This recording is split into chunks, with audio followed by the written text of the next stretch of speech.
तो एपिसोड 30 की स्टार्टिंग में हम देखते हैं कि चारों तरफ खबर फैल चुकी है कि कोई घुसपैठिया घुस आया है और यहाँ हम देखते हैं कि एलिस्टर हमारे आइक को बंदी बना लेती है और पूछती है क्या तुम इंसान हो। यहाँ पर आइक उसका कोई भी जवाब नहीं देता, बस उसे चुपचाप देख रहा होता है। तभी वो कहती है कि तुम इंसान हो या नहीं, क्योंकि तुम्हें देखने से ऐसा नहीं लगता कि तुम कोई मॉन्स्टर हो। और वो कहती है कि तुम मुझसे बच के नहीं जा सकते। आइक कहता है मुझे यहाँ से कोई जाने की जरूरत नहीं, और वो अपने मैजिक का यूज करता है। और एलिस्टर को लगता है कि क्या हुआ, क्या इसने वक्त को धीमा कर दिया है। आइक बताता है नहीं, मैंने सभी लोगों के सेंसेस को बिल्कुल ढीला कर दिया है। और वहाँ नाइट्स भी आ रहे होते हैं आइक पर हमला करने के लिए, लेकिन आइक उन सबसे आसानी से बच जाता है। फिर नाइक अपना हमला करके उन सारे नाइट्स को हरा देता है। लेकिन यहाँ पर एक और ताकतवर नाइट आता है, पर आइक उसे भी थोड़ा आसानी से संभाल लेता है। एलिस्टर ये सब देख रही होती है, उसे समझ नहीं आता कि आखिर आइक मुझे इन सब गार्ड से क्यों बचा रहा है। और हम देखते हैं कि अचानक से एलिस्टर के नीचे की जमीन गायब हो जाती है और वो नीचे गिरने लगती है। लेकिन आइक तब तक आ जाता है और इसे अपनी गोदी में उठा लेता है और उसके बाद उसे वो नीचे रख देता है। यहाँ पर एलिस्टर अभी भी उससे गुस्सा होती है और कहती है तुमने ऐसा क्यों करा।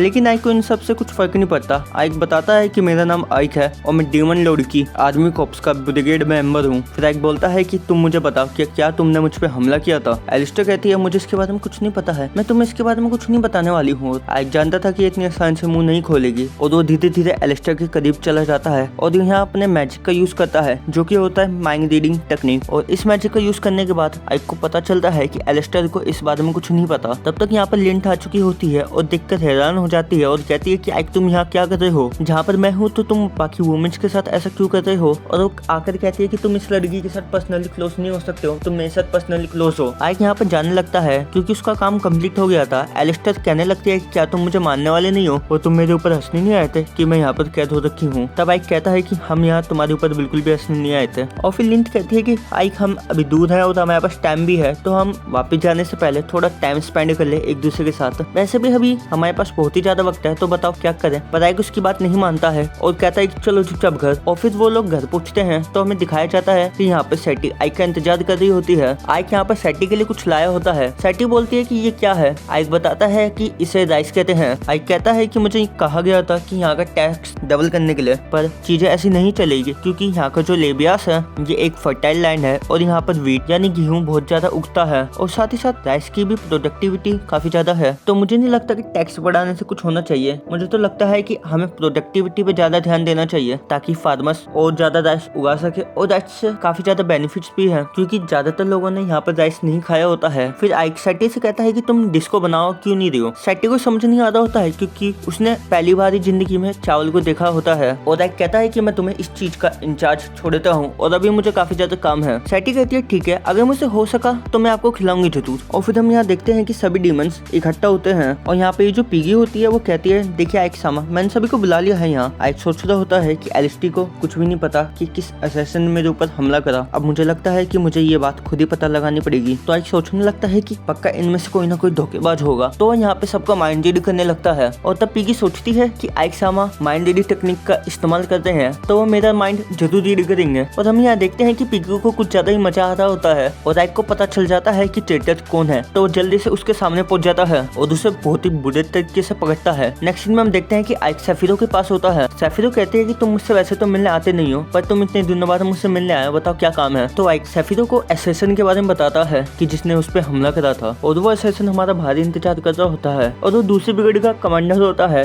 जो कि बहुत ही ज्यादा खतरनाक है। और फिर हम देखते हैं कि उस वन आई गोब्लिन को जिसने आइक को मारने की कोशिश करी थी और इसका नाम जीस रहता है, और ये गोब्लिन सैफिरो को भी मारना चाहता था। और यहाँ पे उस गोब्लिन ने जैकब के बारे में सारी चीजें बता दी होती है और यहाँ पे सैफिरो ऐसे ही बाहर निकल जाती है। दूसरी तरफ हम उसी वन आई गोब्लिन वाले डीमन को देखते हैं। वो कहता है कि आइक यहाँ पे हील हो चुका है और वो यहाँ पे मिलने आया है। तो वो डीमन सोचता है कि वो मुझसे अकेले मिलने आया है, चलो कोई बात नहीं, मैं उसको इजिली मार दूंगा। वो डीमन आइक को कहता है कि तुम मुझसे यहाँ पर अकेले मिलने आए हो। आइक बताता है हाँ, पर वो डीमन अपनी पूरी गैंग को लेकर आया हुआ होता है और उस डीमन ने दोनों तरफ से आइक को घेर लिया होता है। आइक को पक्का यकीन था कि यही ट्रेटर है, ये पक्का मुझे और सैफिरो को मारना चाहता था। आइक कहता है इतनी आसानी से नहीं, और उस गोब्लिन को कुछ समझ नहीं आ रहा होता है। और तभी हम देखते हैं कि यहाँ पर मीटियोर्स की बारिश होने लगती है और यहाँ पर ये काम सैफिरो ने किया होता है और यहाँ पर सैफिरो बहुत ही खतरनाक हमले कर रही होती है। आइक को समझ नहीं आ रहा होता है कि क्यों सैफिरो इतने खतरनाक हमले कर रही है। मैंने तो उसे आराम से हमले करने के लिए कहा था, पर वो तो सारी चीजें तबाह कर दी है। फिर हम देखते हैं कि आइक उस डीमन को ढूंढने लगता है, पर वो डीमन आइक को नहीं मिलता। दूसरी तरफ हम देखते हैं कि ये डीमन देखता है कि इसके सैनिक मरे जा रहे होते हैं और आइक इसके पीछे पीछे आकर कहता है कि तुम सरेंडर कर दो वरना तुम्हारी मौत जल्दी हो जाएगी। लेकिन ये तभी अपने साथियों को कहता है कि जल्दी जाके आइक को मारो, पर आइक बड़े ही आसानी से इनके बंदों को संभाल लेता है। और ये जेस यहाँ पे छुप जाता है और कहता है कि मुझे यहाँ पर सीक्रेट पोर्टल से टेलीपोर्ट हो जाना चाहिए। लेकिन वहाँ पर और भी कुछ डीमन होते हैं, वो सीधा आकर जेस को मारने की कोशिश करते हैं। लेकिन जेस यहाँ पर सीक्रेट पोर्टल से निकल गया होता है। उसके बाद ये काफी दूर आ चुका होता है और कहता है कि वो सीक्रेट रास्ता मेरे काम आ गया और कहता है कि ये तो बस वॉर की शुरुआत है। लेकिन अचानक उसके पीछे आइक आ जाता है और उस पे हमला कर देता है। तभी वो डीमन कहता है कि तुम्हें उस सीक्रेट रास्ते के बारे में कैसे पता चला। आइक कहता है कि तुम ही वो नहीं हो जिसे सब चीज पता रहती है। यहाँ पर जैकोब आइक पर हमला करता है लेकिन आइक आसानी से बच जाता है। जैकोब हमला करता है लेकिन आइक बड़े ही आसानी से उसके हमले को रोक लेता है। जिसके बाद आइक एक हमला करता है जिससे वो बिल्कुल पेड़ के पास जाके लग जाता है और फिर आइक उसे पेड़ से बांध देता है और वो जेस से कहता है कि आखिर किसके कहने पर तुमने ये सारी चीजें कर रही है। लेकिन तभी जैकोब कहता है कि मेरे पास तुम्हारे लिए एक प्रपोजल है कि तुम हमारे साथ क्यों नहीं मिल जाते हो। ह्यूमंस और डीमंस के बीच कितनी सदियों से ये लड़ाई चलते हुए आ रही है और यहाँ पर हम ह्यूमंस को मारना पसंद करते हैं और उनको